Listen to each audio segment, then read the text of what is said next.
If you've been broken or divorced before, I want you to know that divorce is not the end of your story. The number one key to a successful marriage is choosing your partner right. Remember, a happy single life is better than a painful married one. So protect your peace at all costs, because that peace is priceless. Our society calls a divorced person a failure. But the real failure is the person who stays in a bad relationship, which is killing them inside day by day. But we all know the standard of marriage is according to the Bible, Ephesians 5:25.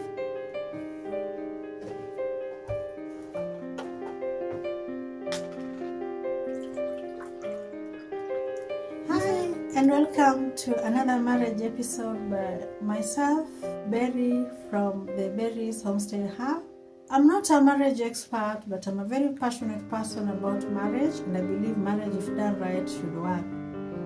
So in this episode, I want us to look at marriage as it should be, a place where people find love, peace, and purpose, and not pressure. So, is marriage the fairy tale that the society has been selling to us? You have a big ratio, a big wedding, nice photos, and a happy ever after life, or is it simply an illusion? So let us break the silence about marriage by talking about things that really matter in marriage. By talking about things that really matter in marriage. Pressure. They don't get into marriage because they are ready for it, but they just go in there because of pressure, because of their age or family or friends. Friends asking you, when is your wedding? Or an old aunt asking you, can you give us grandchildren? Or somebody saying, by age 35, all women should be married, and therefore you feel you should also get married at that age. That one will only lead you into a trap that you won't be able to get yourself out of. So, best practice, if you're getting married, take your time, be patient, and ensure you get the right person when you are ready for marriage. Another thing that we can talk about is the toxicity in marriage. There is this thing that appears to be true when it's not. People think that a lot of people that are married are very happy because they look so beautiful on the outside. When you see them together, I think they are happy. Kumbe, they are very much broken on the inside. So the society expects that as a married person, you should be able to succeed at it. The minute you fail, you find that due to those expectations, you go into silence and you carry a lot of pain within your heart. So what should we do?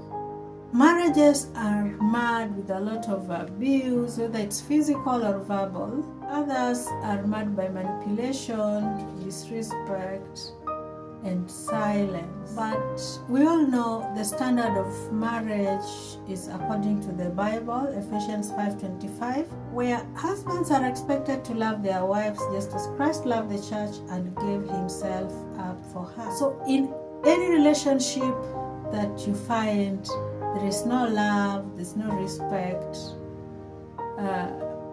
you will find that that's not fulfilling God's design, and therefore it's not worth it.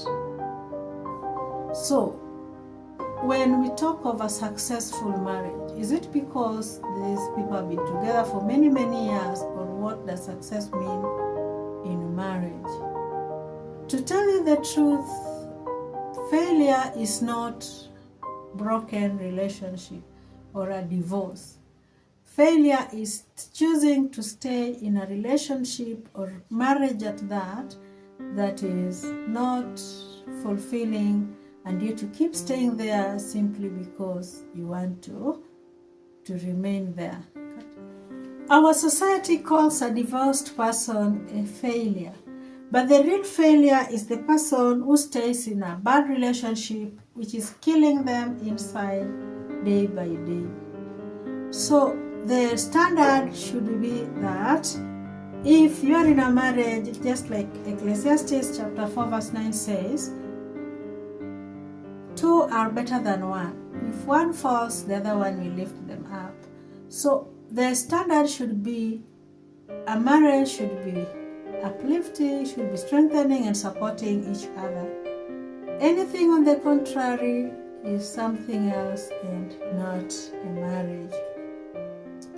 So success in marriage is purpose, living purposefully and at peace together and not having many years of marriage. The number one key to a successful marriage is choosing your partner right. Let's stop this thing of getting somebody who's of a different faith, having a different vision or different values, and lying to yourself that you're going to live together and be happy.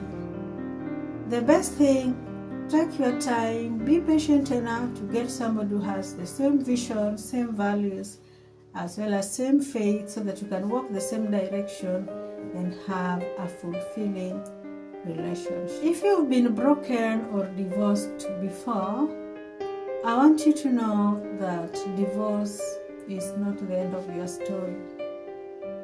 The Bible says in Psalm chapter 34 verse 18 that God is close to the brokenhearted and heals the crushed in the spirit.